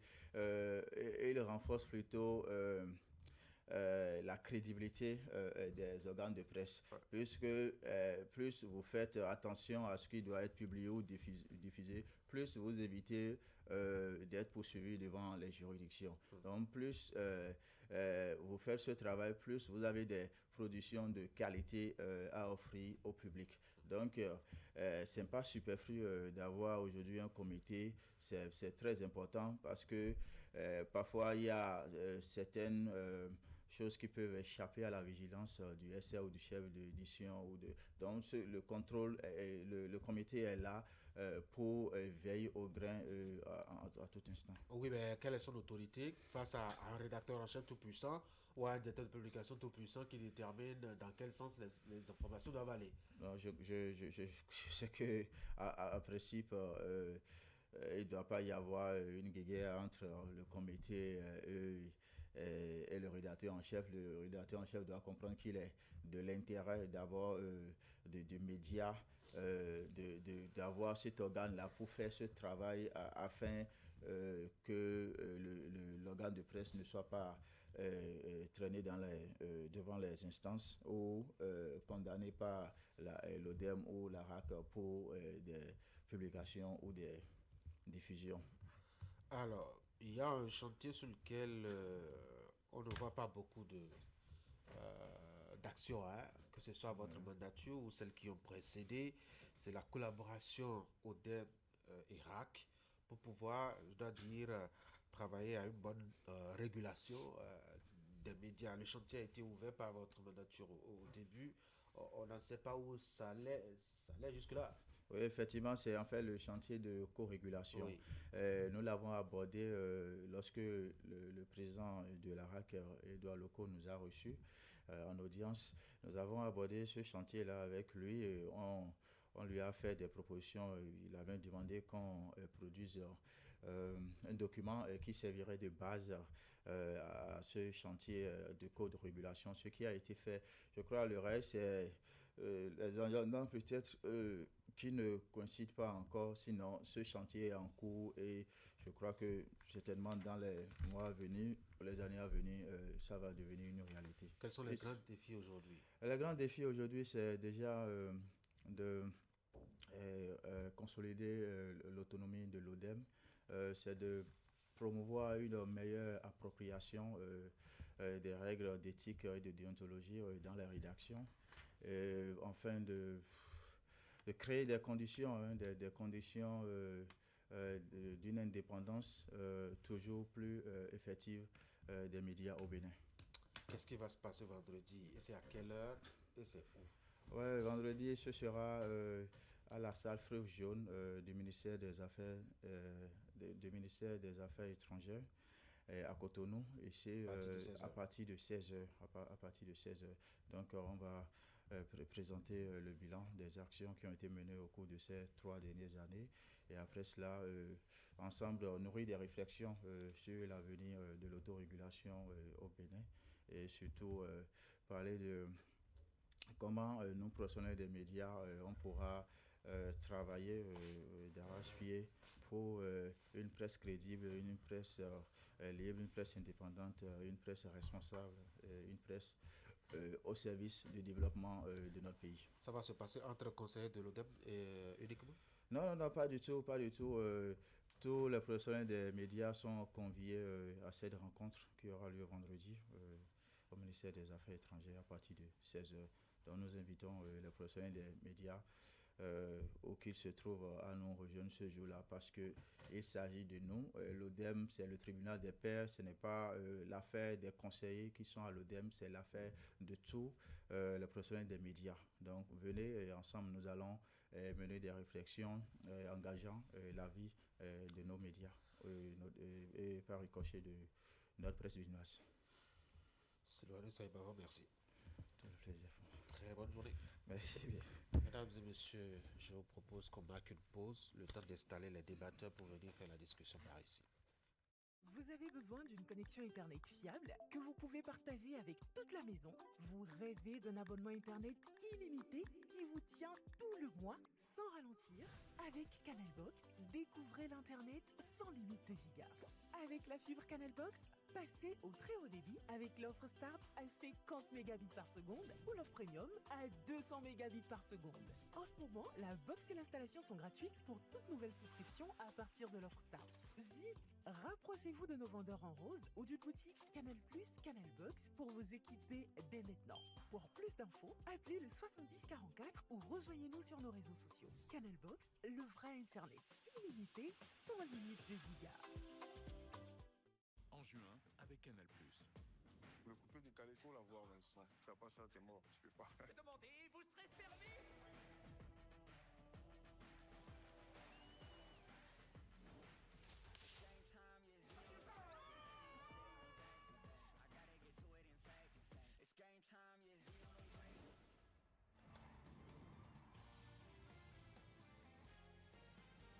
On vous attend. 100% de toutes vos envies, seulement avec Canal+. Avec Canal+, donnons de la voix. En ce moment, réabonnez-vous à votre formule habituelle et profitez de 30 jours offerts à toutes les chaînes. Et si vous n'êtes pas encore abonné, le décodeur HD est à 3 000 francs dès la formule Access. La parabole et l'installation sont offertes. Il y a quelques années, tout était lent. Papier, aller-retour, file d'attente interminable. Aujourd'hui, tout a changé. Ici, chaque vie a une trace, une identité, grâce à l'ANIP. Aujourd'hui, tout commence dès le premier cri. L'agent de santé déclare la naissance avec un simple téléphone sans Internet. Les parents finissent au guichet du centre de santé ou à la mairie pour la complétude des informations et l'enregistrement de la naissance. En moins de 48 heures, ils reçoivent le numéro personnel d'identification, le NPI, par SMS et peuvent demander l'acte de naissance en ligne. Moi, je trouve cela magique. Naître, avoir une existence juridique sans protocole, parce qu'on a la chance d'appartenir à une nation dont les dirigeants ont de la vision et la volonté politique. Depuis le 1er avril 2021, chaque enfant reçoit son NPI dès l'enregistrement de sa naissance au Registre national des personnes physiques. Ceux nés avant cette date l'obtiennent à travers le RAVIP. Je me souviens du jour où j'y suis allée. Mes données biographiques, mes empreintes, ma photo, ma signature, tout a été enregistré. C'était plus qu'une formalité. C'était la reconnaissance officielle de mon identité par mon pays. Grâce à cela, j'ai obtenu mon acte de naissance sécurisé, ma pièce d'identité, j'ai pu acheter et enregistrer ma carte SIM et à 18 ans, mon nom est apparu automatiquement sur la liste électorale. Et puis est venu le jour où je me suis installée et ai déclaré mon chez-moi. Avec mon NPI et celui de mon témoin, le chef de quartier a déclaré ma résidence en quelques secondes directement depuis son téléphone, sans Internet, grâce à un simple code USSD. Ma résidence était alors mise à jour dans le Registre national des personnes physiques. Ainsi, l'État sait où nous sommes pour mieux nous servir. Moi, j'appelle cela la proximité numérique. Quand Dosso a décidé de m'épouser, nous n'avions besoin que de nos NPI et de ceux de nos témoins. L'officier d'état civil a déclaré notre union dans le système ANIP. En quelques secondes, notre mariage était enregistré, lié à nos identités et nous avons reçu notre acte sans aucune tracasserie. Même l'amour a sa place dans le numérique. Quand mon grand-père est décédé, le médecin est venu constater le décès. Avec le certificat, nous sommes allés chez le chef quartier qui a demandé nos NPI. En quelques instants, avec son téléphone, il a déclaré le décès. L'ANIP a délivré l'acte et mon grand-père a été inscrit au fichier national de l'état civil comme décédé et automatiquement radié de la liste électorale. Les registres se mettent à jour en temps réel pour que chaque vie soit respectée et comptée. La vie continue et parfois la mémoire nous joue des tours. On oublie son NPI, Pas de panique. Un simple code USSD, le site web de l'ANIP ou l'application anip.bj et tout revient en un clic. Parce qu'aujourd'hui, au Bénin, la technologie ne remplace pas l'humain. Elle le relie. Et pour demander une carte d'identité, plus besoin de courir.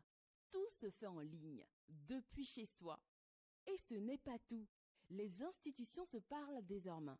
La protection sociale, l'emploi, les transports, les impôts, la justice, les opérateurs mobiles, tout est lié, fluide, transparent.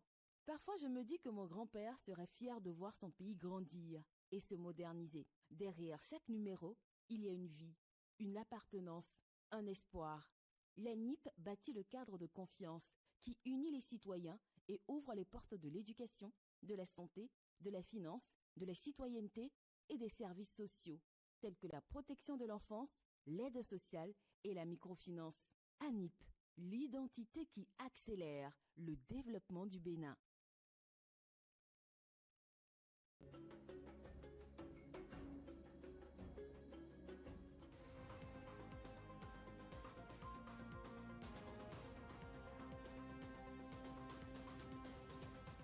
Comment est-ce un cadre peut aller à l'école, se faire former en médecine occidentale et continuer à garder ses racines?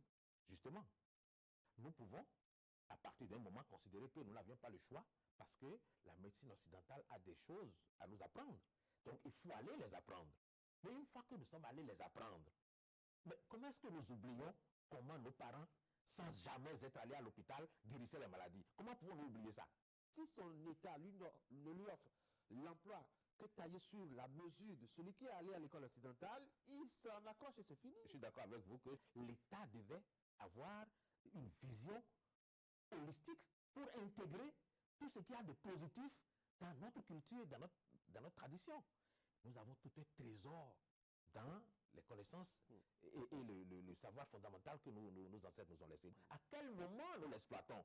Donc voilà ce qui vous donne une idée très claire du fait que l'école ne forme pas pour développer ce que nous avons ici, mais juste pour donner un emploi à des jeunes qui continuent de perpétuer des valeurs qui sont allées apprendre ailleurs.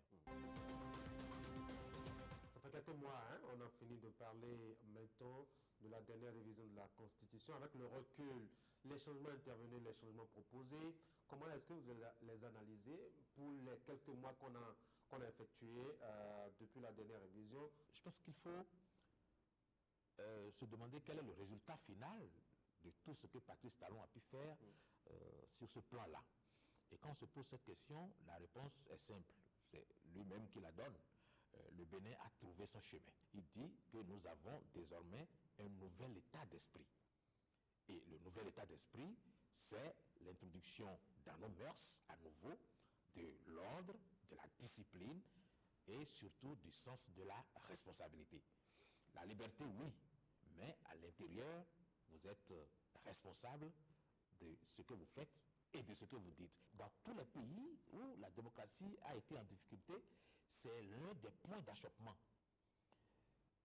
Il s'agit notamment de considérer que l'invective, l'injure, l'opprobre jeté sur l'autorité confine en un désordre que Patrice Talon a voulu supprimer.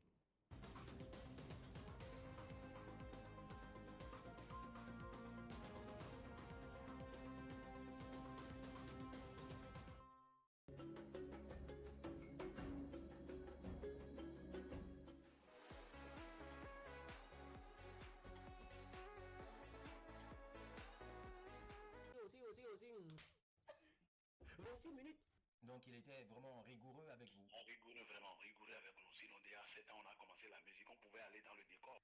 La pause ce matin, je lui ai déclaré encore ma flamme. La photographie, selon moi, c'est écrit la lumière. Communiquer. Communiquer. Communiquer. Betty est célibataire. Et surtout, me retrouver encore devant Aïcha Koné. Après plus de 10 ans. J'ai vu un homme qui a été battu par sa femme. On a montré la photo, c'était horrible. Et je me suis dit, mais il attend quoi? Quel ONG s'occupe de ces cas-là?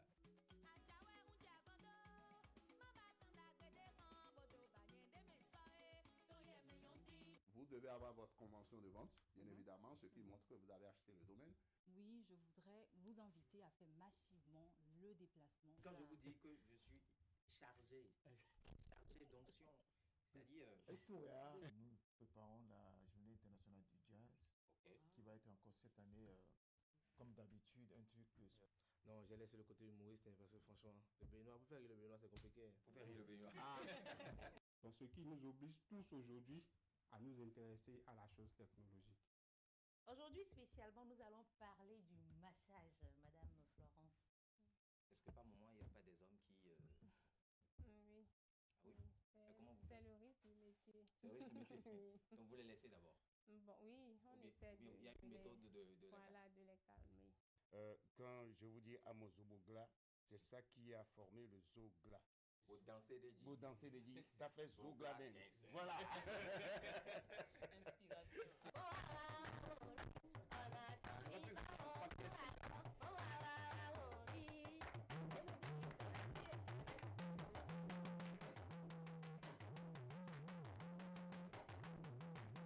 On va checker la liste. Oui ou non? Moi, heureusement que j'ai jamais eu d'ex. Oh, le ciel va tomber. La tête va tomber. Prends bien soin de moi, chérie, ne me néglige plus. Niente fait. Bravo. Merci à toute l'équipe. Vous êtes tout simplement formidables.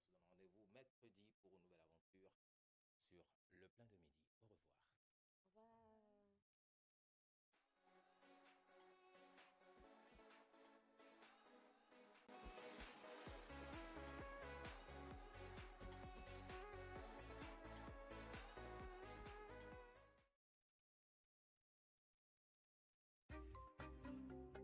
La cybercriminalité est un fléau à l'antipode du développement socio-économique durable et de la crédibilité de notre pays.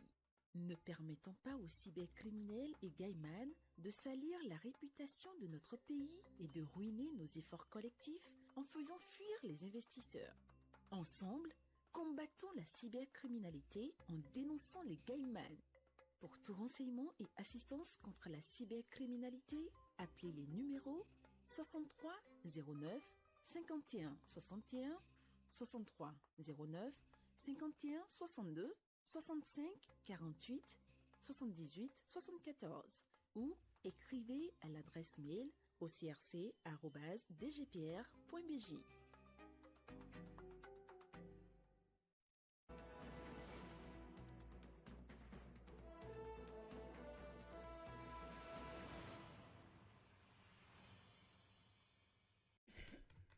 Voici pour nos moments de discussion. Loïs Gaba, bonjour. Eric, bonjour. Bonjour Tanguy. Bonjour. Quand vous êtes étranger sur le sol sud-africain par ce temps, ce n'est pas bon de sortir dehors. Hein. Il y a beaucoup d'actes de violence. En dépit, je dois dire, des appels au calme et des ordres intimés par le président Ramaphosa. Ça grouille toujours et ça bruit toujours dans les rues. Hier, c'était une date cruciale. Les organisations de la société civile, amenées par une certaine journaliste, avaient demandé justement une action pour sortir du territoire national. Eh bien, ces nationalités en situation irrégulière, comme on le dit souvent en termes diplomatiques, en situation irrégulière donc, sur le sol sud-africain. Et Loïs, comment vous aviez vu de loin la journée d'hier? Il faut dire que c'est assez dommage de constater que ce pays qui a connu des années de violence et qui a eu le soutien du monde entier se retrouve encore dans une autre spirale de violence, cette fois-ci orchestrée par ses propres fils. Et c'est quand même dommage de constater que entre Africains, on ne peut pas se soutenir. C'est dommage parce que on voit que l'État se retrouve dans l'incapacité de contenir ces vagues de violence. Est-ce que c'est l'État qui garantit là la sécurité des personnes et des biens ou c'est plutôt la rue qui le fait? Je ne fais que poser des questionnements. Et quand vous regardez également la manière dont ça avait déjà eu lieu avec des impacts de pertes en vies humaines, on se demande pourquoi cette récidive. C'est vrai, on peut revendiquer certaines choses. On peut demander certains droits légaux au gouvernement. Mais pourquoi s'en prendre à ceux-là qui sont venus dans un pays pour créer de la richesse, afin que la richesse soit partagée dans le pays? Le silence des autorités. Les nationalités en situation irrégulière. C'est bien normal, non? Le problème, c'est que, est-ce que vous avez remarqué qu'il n'y a pas que ceux qui sont aujourd'hui en situation irrégulière qui se sentent menacés? Il y a beaucoup de personnes qui ont des magasins, qui ont des boutiques. Ces boutiques ont été pillées et dévalisées. Des gens ont été tabassés. Est-ce que vous êtes sûr que ce n'est que ceux qui sont en situation irrégulière qui ont vécu ce drame? Il y a un problème, il y a un mal profond. Le malaise est assez grand.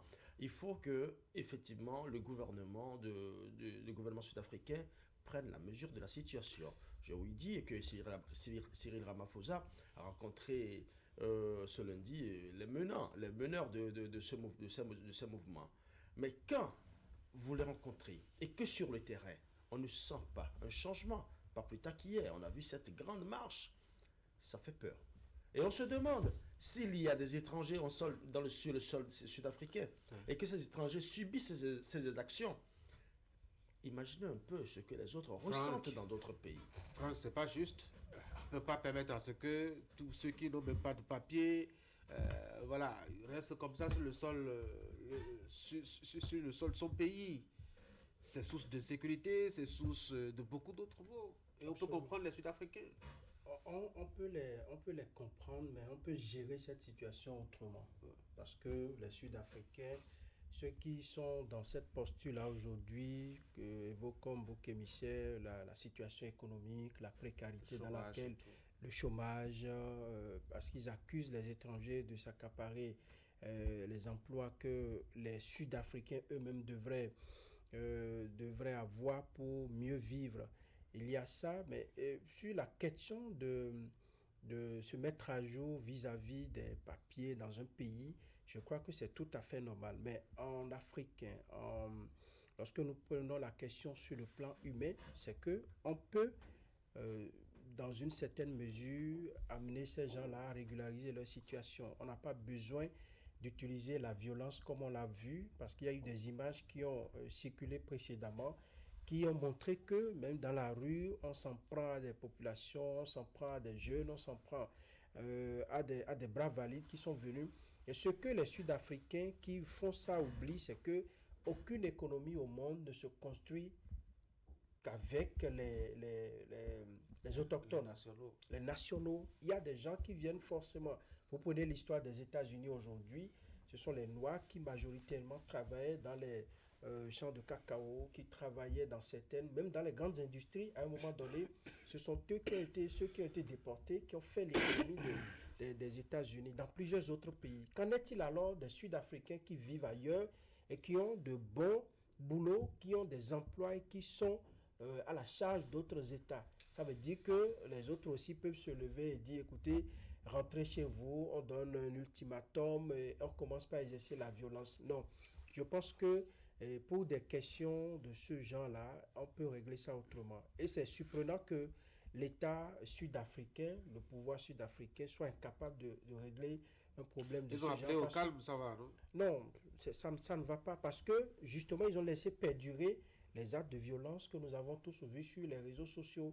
Il faudrait qu'il y ait une thérapie de choc, il faudrait qu'il y ait une réaction à la hauteur de ce que font ces Sud-Africains. Eric. J'entends qu'il y a un plan ou des plans sur lesquels on peut comprendre ce qui se passe en Afrique du Sud. Pour moi, il n'y en a pas, même pas un seul, parce que dans un État qui fonctionne, en tout cas, comme un pays comme l'Afrique du Sud, la compétence pour contrôler les états de papier des citoyens, que ce soit des nationaux, mais aussi des étrangers, n'est pas de la compétence d'un groupuscule de personnes qui se comportent comme une milice dans les rues de la capitale sud-africaine pour interroger, interpeller, menacer.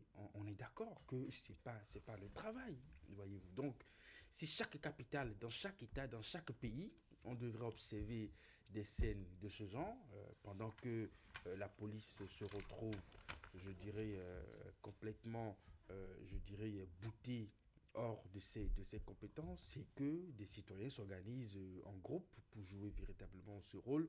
Vous imaginez un peu quelle va être l'image de nos États. Vous avez vu aux États-Unis, on a mis en place justement un groupe de militaires pour faire ce genre de travail. Donc, je pense que il n'y a pas d'argument justement pour soutenir la possibilité de voir des citoyens s'organiser de cette façon pour mener cette lutte. Voilà. Et si on essaie d'aller un peu plus loin, quand ces groupes auront vraiment fini d'atteindre cet objectif qu'ils prétendent justement mener, ça va être quoi la suite? Est-ce que depuis que ça a commencé de cette façon, est-ce qu'ils ont créé plus d'emplois qu'il ne fallait, plus d'emplois qu'il ne leur manquait? Est-ce que finalement, les Sud-Africains pour qui ils sont en train de mener cette lutte ont commencé vraiment par trouver ces opportunités d'emploi dont on parle? Non, je ne pense pas. Je ne pense pas aussi que l'État soit débordé, que l'État soit incapable de faire face à cette crise. Je pense que l'État joue la carte de la prudence. Parce que nous savons ce que cette communauté représente en Afrique du Sud. Pour la plupart, c'est des lobbies, c'est quand même un État qui s'est construit, en tout cas sur le communautarisme, voilà, avant que la démocratie et tout n'arrive. Donc, on sait quel poids ces groupes de personnes représentent, même dans l'appareil politique, en termes de mobilisation électorale. Donc, je pense que l'État ne veut pas affronter ces communautés de cette façon.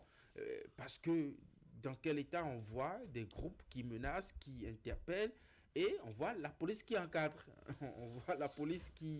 Peut-être parce que c'est une manifestation normale, peut-être bien demandée et qui dégénère. Elle n'est pas normale parce que la cause n'est pas juste. Voyez-vous. Il suffit, si cela dérangeait pour autant les autorités sud-africaines, d'envoyer les forces de l'ordre qui ont la compétence de jouer ce genre de rôle, rencontrer ces citoyens et leur expliquer justement que leur papier n'est pas à jouer, que pour ça doit quitter sur le territoire. Maintenant, si vous allez à l'échelle internationale, nous savons combien d'Africains prennent le risque de traverser la mer pour se retrouver en Italie. Ce ne sont pas des Italiens qui se regroupent en groupuscules pour les renvoyer. Il y a toujours justement, l'État s'organise pour faire face à ça.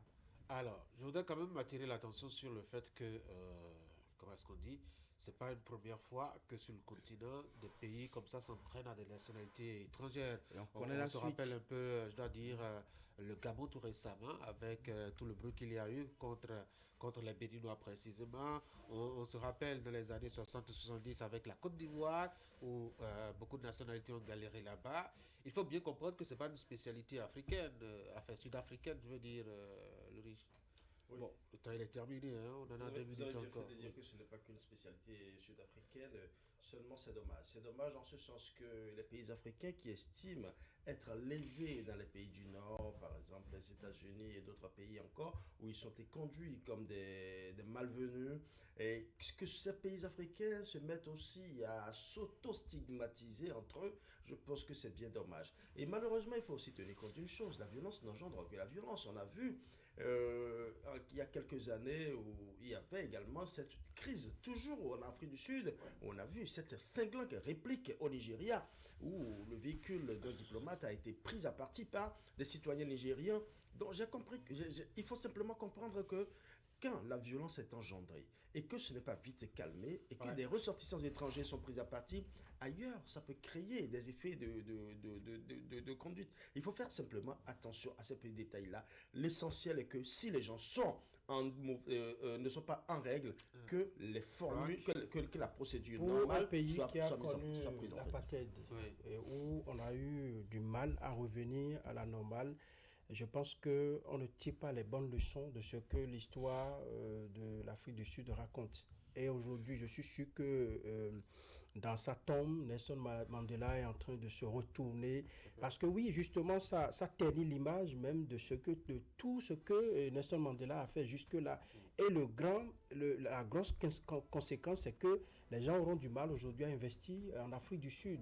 Parce que c'est tout cela qui, en tout cas, garantit une certaine assurance aux investisseurs Il y aura également la fuite des cerveaux. Beaucoup vont partir de l'Afrique du Sud et ils auront à un moment donné, ils seront confrontés peut-être à de la main-d'œuvre pour régler les problèmes de développement. En 30 secondes, Eric. Je ne sais pas ce que les exemples que vous avez cités sont devenus par la suite, parce que moi je pense qu'aucun État n'est suffisamment fort, n'est suffisamment structuré, organisé pour contrôler sur l'ensemble de son territoire X ou Y et savoir qui a jour et qui n'est pas à jour. C'est peut-être fort de cela que finalement ces États se sont rendus compte que ce n'était pas du tout la bonne manière. Je pense que l'État doit prendre sa responsabilité, celle de s'occuper de ces citoyens qui ne sont pas en règle sur son territoire. Nous avons des services qui, dans nos structures de l'État, jouent véritablement ce rôle. Il ne revient pas des citoyens de s'organiser. Parce que quand il y a des déviances, comment on fait? Le riche a cité des cas d'exemple. Les personnes qui ont trouvé la mort dans ces genres d'activités, qui en répond? Les commerces qu'on a cassés, qu'on a gaspillés, qu'on a vandalisés, qui répond de ça? Ça n'est pas l'État. Allez, merci beaucoup, chers messieurs. Très bonne journée à vous. Mesdames et messieurs, c'est la fin de cette émission. Merci d'avoir été là. Un conseil, si vous devrez sortir de chez vous, que vous habitez Calavi, Cotonou, prenez soin de vous. Dehors, le ciel continue de se plaindre sur nos têtes avec ses pleurs et la circulation qui est vraiment très très difficile entre Abomey, Calavi et Cotonou. Prenez soin de vous. Très bonne journée.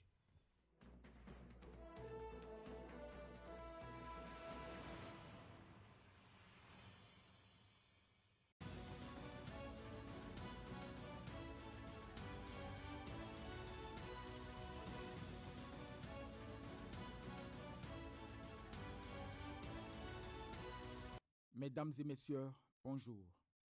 Eau s'envahissante, bouchons inextricables, véhicules incendiés, retard au service, hausse des tarifs de transport et perturbation des activités économiques. S'appuyant sur des images éloquentes, Fraternité revient sur le calvaire vécu par les usagers de l'axe Abomey-Calavi-Cotonou suite aux fortes pluies enregistrées ce mardi matin. Les intempéries ont provoqué d'importantes inondations au niveau du pont de Djonou à Godomé. La circulation y est devenue quasiment impossible, entraînant d'énormes embouteillages et perturbant les déplacements de milliers d'usagers. À Agouza Carrefour, automobilistes, conducteurs de taxi-moto et piétons ont dû également faire face à une montée des eaux qui a considérablement ralenti la circulation, raconte le quotidien. Face à cette situation, la presse du jour brandit le contournement nord comme une solution définitive. Cette infrastructure alternative permettra, selon le Canard, de désengorger l'axe Calavi-Cotonou, offrant aux usagers allant ou venant de l'est de la capitale économique un chemin plus rapide.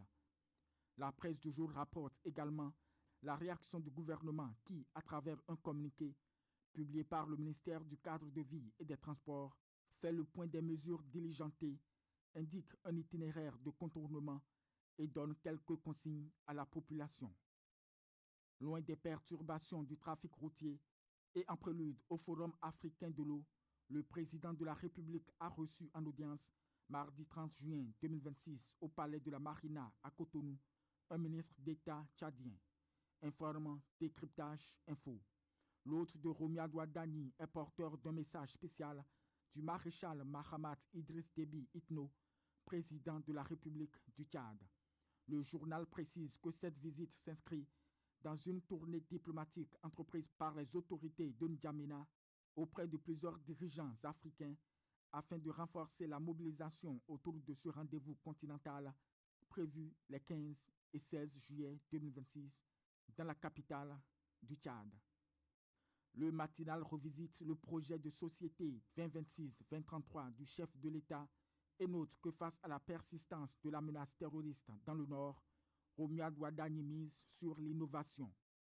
Le document prévoit un déploiement massif de technologies de pointe pour sécuriser les frontières avec le Niger et le Burkina Faso.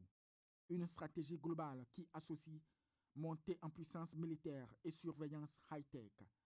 Au nombre des innovations prévues, selon le Canard, figure l'installation de radars de surveillance terrestre et de caméras thermiques longue portée le long de la bande frontalière, puis l'utilisation intensive de drones de surveillance. C'est à la veille de cette nouvelle ère qui s'annonce dans le registre de la lutte antiterroriste que le général d'armée aérienne Bertin Bada prend sa retraite.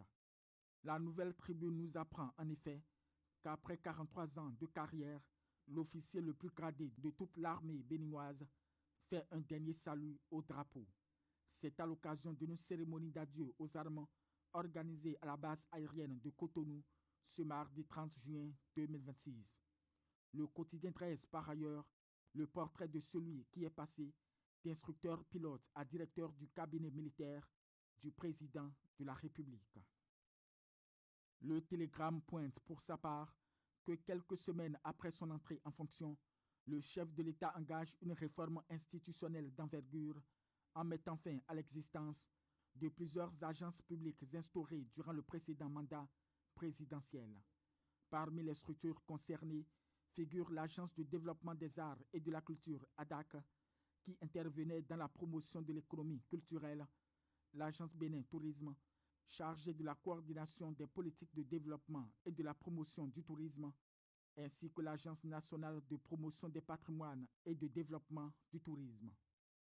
Cependant, l'information est démentie par La Boussole, qui avance que les dites suppressions avaient déjà été opérées sous le régime précédent. Fin de la revue de presse de ce mercredi 1er juillet 2026.